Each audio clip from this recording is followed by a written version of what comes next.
How do you keep chickens out of your garden? Today we're going to talk about it.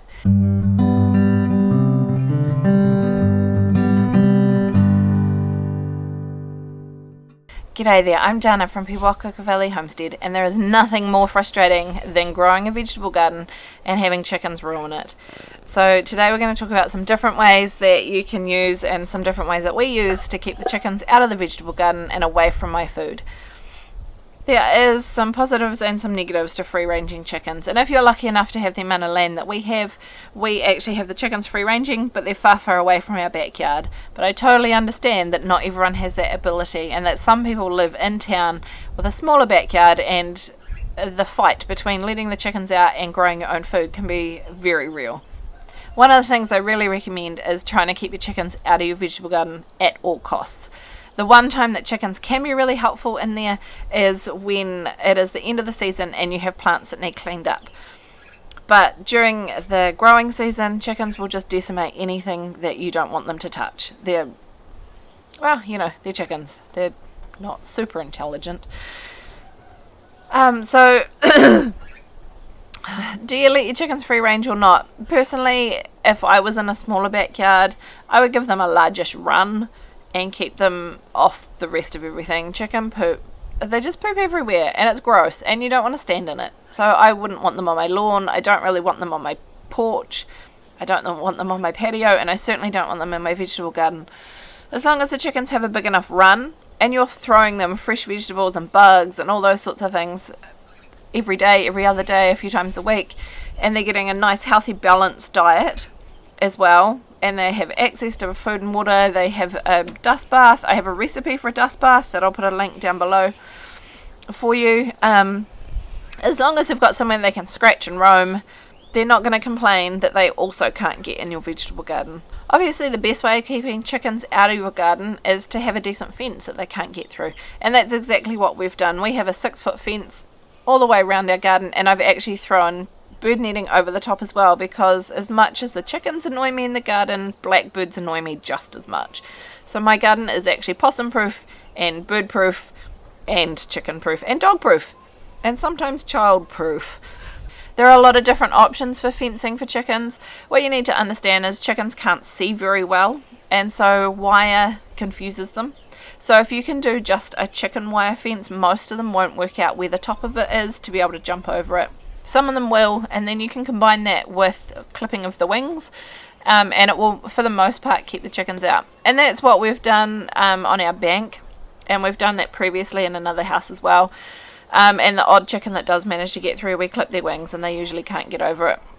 However, where we are at the moment, I'll show you, but the chickens have worked out that they can go all the way along into the paddock and over the fence along there, or through the fence. We've got a bit of wooden fence down there, and they climb through that, and then they come all the way back to get into the garden that I'm about to plant up. So for that, I'm going to be putting hoops that I've made with just some really thick gauged wire. For us Kiwis it's called number 8 wire, but I'm pretty sure it's called something else. It's about 4 millimeters thick, and it's not high tensile, it's just really thick and strong wire. And then I've put some PVC hose over the top of that. So the upside is the wire can stab in the ground, and the PVC hose, I've ordered some clamps, hose clamps, so I can screw those onto the side. So between the two, it's got some rigidity. The wire adds that extra rigidity and strength that the hose doesn't have, but the hose gives the thickness that allows you to use the clamps to hold it upright. So I'm going to be doing that and then throwing bird cloth over the whole thing, because I just don't want the chickens or the blackbirds digging up the tubers that I have just planted. A hot wire is another option, especially if you can get one of those netted hot wires. They work really well for chickens, though it's not always particularly helpful if you've got a backyard with small children running around that you're trying to keep the chickens in a smaller space. Can you hear the cockatiel screeching? They're being very loud. If you've got a paneling fence or a picket fence that the chickens are managing to get over because it's solid and they can see that, they'll be able to land on it. One option is to extend your posts a little bit and add a few wires of just normal farm fence, just wire. And so when they fly up, they'll hit what they think is some sort of force field and fly back down. They won't be able to work out where the height is to be able to land on that wire. Chickens also don't really like water, so if you've got time, one option is every time they come near whatever you don't want them near, you can spray them with the hose to get them away. Or you could get a little more creative and try putting like a moat around something. It depends on your situation. Maybe move your garden to somewhere that they've got to get through some water to get to. Generally speaking, they won't bother. They don't really like the puddles so much. Another option is you can get an automated movement activated water sprinkler system. So that's an option as well. However, it will get the children or the grown-ups or the dogs or whoever comes near, as well as the chickens that you're trying to keep out the garden. There are some plants that will help deter chickens as well, and this is particularly useful if you've got a flower garden that they're getting in and around, and it's kind of annoying, if they're digging things up and eating things that they shouldn't be. They don't like lavender, they don't like marigolds, they don't really like catnip, any of those sort of really strong bitter flavours. They don't like those either. Oregano's another one they usually will leave alone. And then there's some spices that you can sprinkle around that can help deter them. They don't like the western curry powder, they don't like chili, and they're not a huge fan of paprika either, any of those really spicy flavours. The main problem with using spices, of course, is as soon as it rains or your sprinkler comes on or anything like that, you've got to replenish them, so that can become a little bit expensive. But if you could grow maybe some plants, and amongst the plants you want them to leave alone, maybe that might work a little better for you. Chickens also don't like citrus, so you could use like a citronella oil and spray some of your plants with that. It won't damage your plants, but it does have that really strong citrusy smell.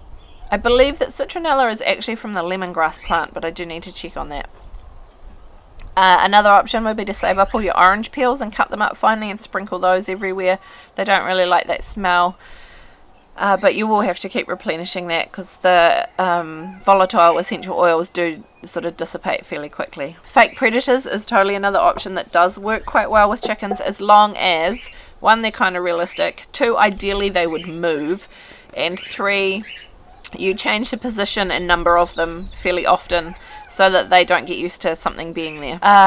We used to have a flying hawk kite when we were growing up, and I think it was just because it was cool, but the upside to something like that is it scares the birds away. They are super aware of flying high predators, so the chickens will stay away from a flying, soaring hawk kite.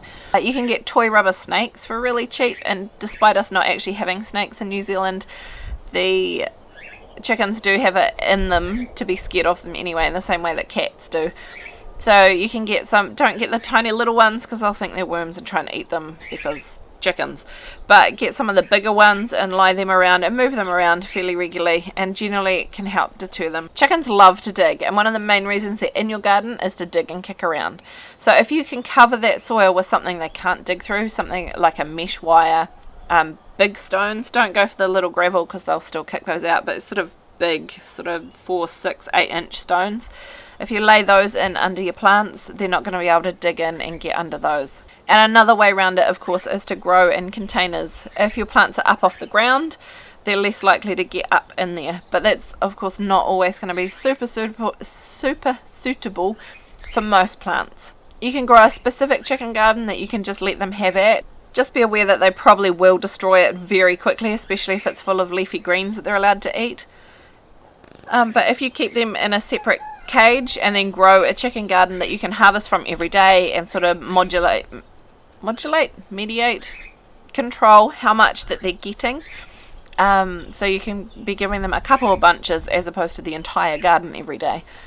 Chickens can be really helpful in the garden. They are really good at spreading compost, they're really good at aerating compost and turning it, they're really good at getting rid of grubs and slugs and slaters and all those sorts of things that shouldn't be in your garden. They're really good at decimating crops and getting rid of the last of crops that have been in there. They're quite good at weeding a lot of those annual weeds they just love to eat. So there is some role maybe for some chickens in your garden if you can keep them contained to a specific area, or you only let them in there at certain times of the year when you know that you've finished getting productive harvest out of there.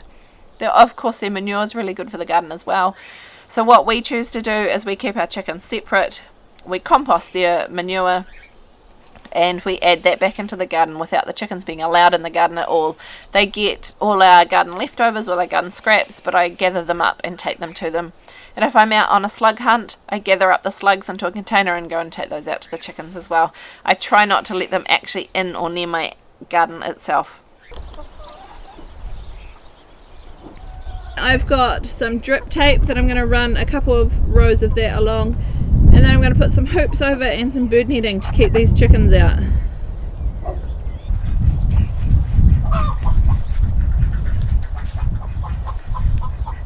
I've got hose clamps coming that I will use to clamp these hoses onto the side so that they don't flap around in the wind that we get.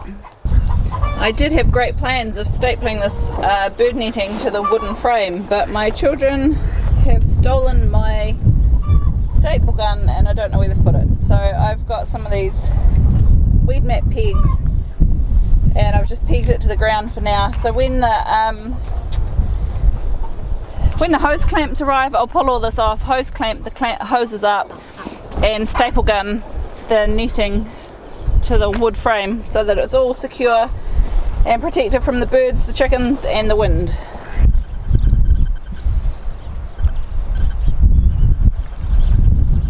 I hope you found this video really useful. If you have, hit the like button, consider sharing it with anyone else that you think might find it useful, and consider subscribing to our channel. We bring you videos twice a week on growing and preserving your own food and other homesteading bits and pieces. We'll see you in the next one.